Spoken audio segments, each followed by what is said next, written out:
மக்களே, மக்களே, முஸ்லிம்களே இல்ல, கிறிஸ்தவர்களே இல்ல, இந்துக்களே இல்ல, ஜைனர்களே, பௌத்தர்களே அப்படியெல்லாம் இல்ல, மக்களே, யாரெல்லாம் மனிதனாக பிறந்திருக்கிறார்களோ அத்தனை பேர்களுக்கும் ஒரு செய்தி.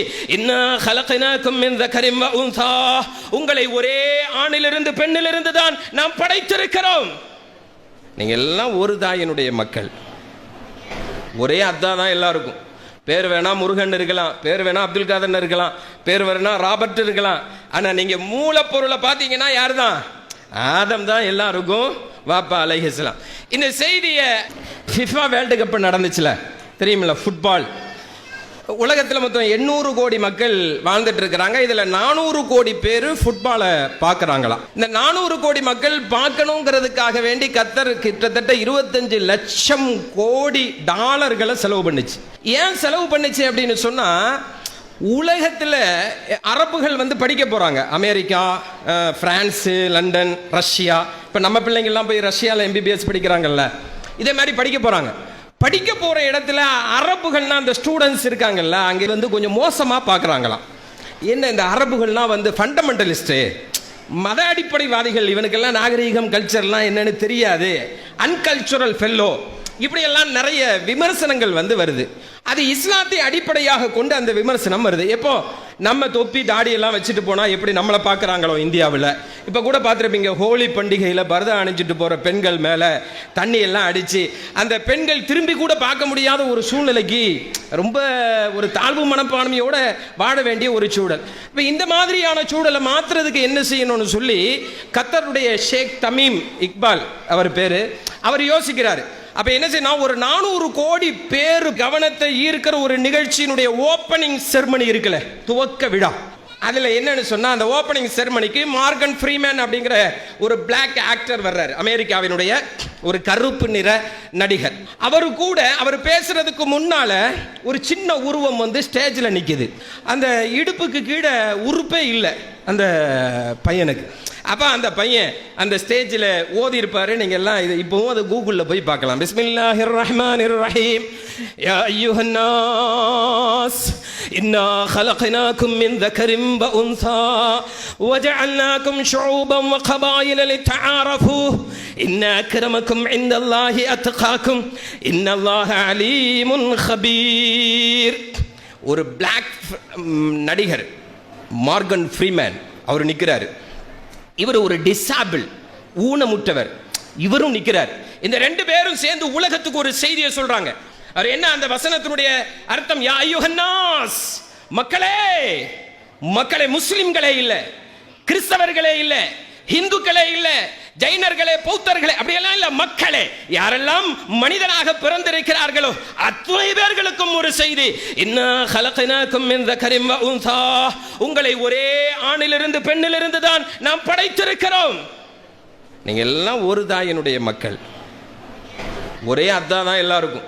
பேர் வேணா முருகன் இருக்கலாம், பேர் வேணா அப்துல் காதர் இருக்கலாம், பேர் வேணா ராபர்ட் இருக்கலாம். ஆனா நீங்க மூலப்பொருளை பார்த்தீங்கன்னா யாரு தான்? ஆதம் தான் எல்லாருக்கும் வாப்பா அலைஹிஸ்ஸலாம். இந்த செய்தியை அவர் ஃபோக்கஸ் பண்றாரு. உங்களை குலங்களாக கோத்திரங்களாக படைச்சதெல்லாம் உங்களை அறிமுகப்படுத்திக்கிறதுக்காக வேண்டித்தான் அப்படிங்கிற அந்த செய்தியை சொல்றார்.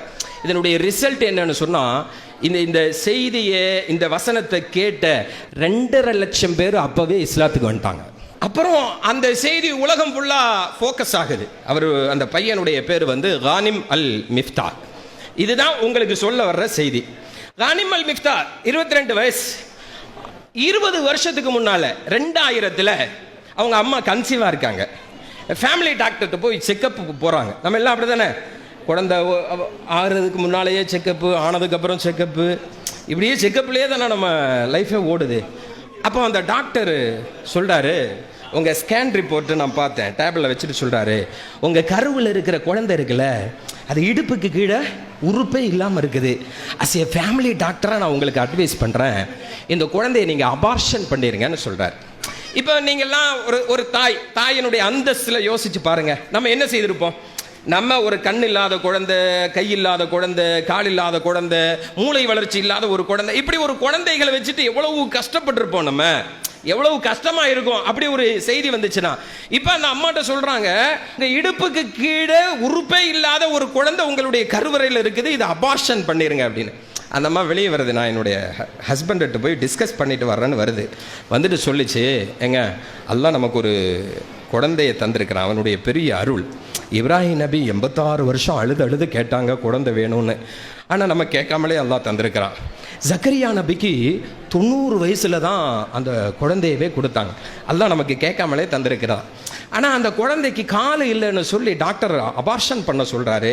ஆனால் அல்லாஹ் தந்ததை நான் எப்படி, அந்த உயிரை நான் எப்படி கொல்ல முடியும்? அதனால் அந்த குழந்தைய பெற்றெடுக்கலாம்னு நான் நியத்து வச்சுட்டேன். அந்த குழந்தைய இன்ஷா அல்லாஹ் நான் பெற்றெடுப்பேன். அந்த குழந்தைக்கு வலது காலாகவும் நான் இருப்பேன். இடது காலாக உங்களால் இருக்க முடியுமாங்க?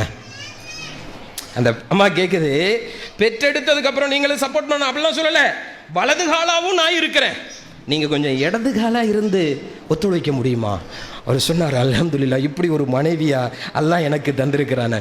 புலம்பாம அல்லான்னு இருந்தேனே, தொழுதேனே, நோன்பு வச்சேனே, தர்மம் செஞ்சேனே, எனக்கு போய் அல்லாஹ் இப்படி ஒரு பிள்ளையை தந்திருக்கிறானே, இப்படியா யா அல்லாஹ் என்ன சோதிப்ப, இப்படியெல்லாம் சொல்லாம. ஏங்க, இப்ராஹிம் நபிக்கு 86 வருஷமா கொடுக்கல, ஜக்கரியா நபிக்கு 90 வயசுலையும் கொடுக்கல, அல்லாஹ் நமக்கு கேட்காமலே தந்திருக்கிறான். இந்த குழந்தையை நான் பெற்றெடுப்பேன், வலது காலாகவும் நான் இருப்பேன், இடது காலா நீங்க இருக்கணும். அல்ஹம்துலில்லாஹ், அந்த குழந்தை பிறந்துச்சு. ஆனால் கத்தரில் இருக்கிற ஏனைய பணக்கார குழந்தைகள், ஆரோக்கியமான குழந்தைகள், இதெல்லாம் இல்லாமல் 400 கோடி பேர்களுடைய பார்வையை, கவனத்தை ஈர்த்தது. ஒரே வசனத்தின் மூலம் 2.5 லட்சம் பேருக்கு ஹிதாயத்திற்கு காரணமாக இருந்தது. யாருன்னு சொன்னா, கானிம் அல் மிஃப்தாஹ் என்கிற இடுப்புக்கு கீழே உறுப்பு இல்லாத அந்த பிள்ளை. இப்போ எல்லா உலக நாடுகள்லாம் கூப்பிடுது, வாங்க எங்க நாட்டுக்கு வாங்க, உங்களுடைய பேச்சு, உங்களுடைய செயல்பாடு எங்களுடைய பிள்ளைகளுக்கு இம்ப்ரெஸ்ஸா இருக்கணும், நீங்க ஒரு மோட்டிவேஷனா இருக்கிறீங்க சொல்லி உலகம் முழுவதும் அவரை அழைக்கிறது. காரணம் என்னன்னு சொன்னா, அந்த அம்மாவினுடைய நியத் என்ன தெரியுமா? கால் இல்லாத பிள்ளையை பார்த்துட்டு நான் என்ன செய்ய போறேன் அப்படிலாம் இல்லை, அல்லாஹ் கொடுத்தான், நான் ஈன்றெடுப்பேன், குழந்தைய அல்லாஹ் எப்படி வளர்ப்பானோ அப்படி வளர்ப்பான் என்கிற ஈமானின் வெளிப்பாடு. அந்த குழந்தை இன்னைக்கு 400 கோடி பேரை தாண்டி பிரசித்தி பெற்று கொண்டிருக்கிறது.